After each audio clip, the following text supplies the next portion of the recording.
I noticed in the album titles, there's a lot of symbols. Maybe you've run out of words. I don't know. You've had so many hit songs. Why the symbols? Well, it's funny because emojis are, if you're 7 or 15, emojis are part of the way you write language. So true. And why is that any different to the letter B? B was just someone saying, let's make a letter that says B, and it's that shape. So an emoji is like a word letter, right? So it looks cooler to have a heart instead of calling the song Human Heart. So we did, and we had to ask all the streaming services, like, what version of emojis will you let us use? What can you handle? But really, they're all supposed to be like just straight up emojis. After the fact, you decided this, you looked at all of the titles and said, let's try something new, or was that No, thought always out prior? from the beginning, Always. yeah. There's four or five emoji songs. Yeah. Yeah, it's very hard to request them on the radio. I find it because I feel like you guys are very intentional, and so I was like, I knew there's the reason behind that. And then also, the last song on the album, Coloratura. Well done. Thank you so much. It's 10 minutes. She practiced that for an hour before the show today. Well, I kept listening to the song because I was like, I want to say it like you sing it. Right. Okay. Yeah. I can't just say it like I would normally say it. But what was what does Coloratura mean, and what was the decision to make it that long? Do you want me to pick up your cards? No, that's fine. I don't need them. Will, do you want to answer this one? Because you had... Yeah. You were like the headmaster of this song. Oh, really? The evil headmaster.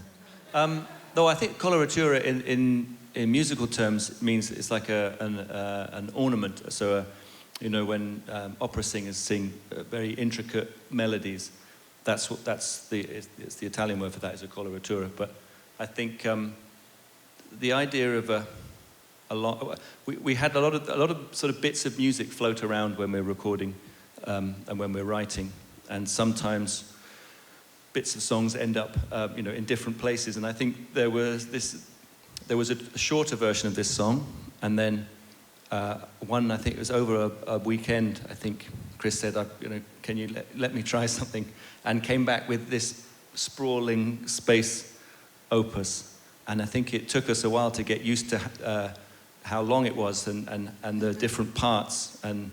But actually, in retrospect, there are so many succinct, kind of really tightly, neatly packaged pop songs on this record that we really felt like we wanted the end song to be something that was allowed to breathe and really felt like a long journey, and tried to encapsulate all the kind of the ideas of the record in one piece of music. So I definitely remember thinking, I'm not sure, I think this is too long. And then after, I took it home and I played it to my kids on headphones and turned the lights out. And forced them to listen. Yeah, trying to get a 13-year-old to listen to 10 minutes of music in one go is very difficult.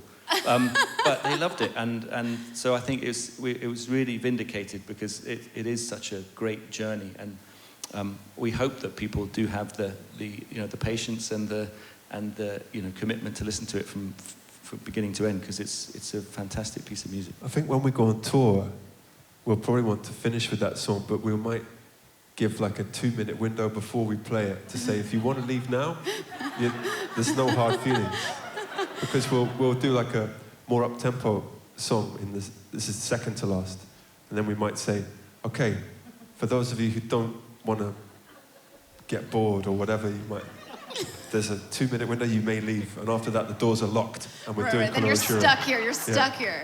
Yeah. The best part is when you start talking about the song, he starts giggling about the 10 minutes. He really does. Well, because I was with someone really special in the mountains, and the song just kind of spoke what it wanted to be, and I was like, okay, I'm going to have to show this to everybody and try and explain it. And so I first played it to Bill, the producer we were talking about earlier, and I could see him just thinking, this guy's gone mad. Because it was all just on piano, and but to Will's credit, if Will doesn't like a song in its demo form, it doesn't normally go anywhere, or Guy, or Johnny actually. They can all execute songs, but Will said, let's do it. he believed in it, and then it was just super fun. It was like assembling a little film.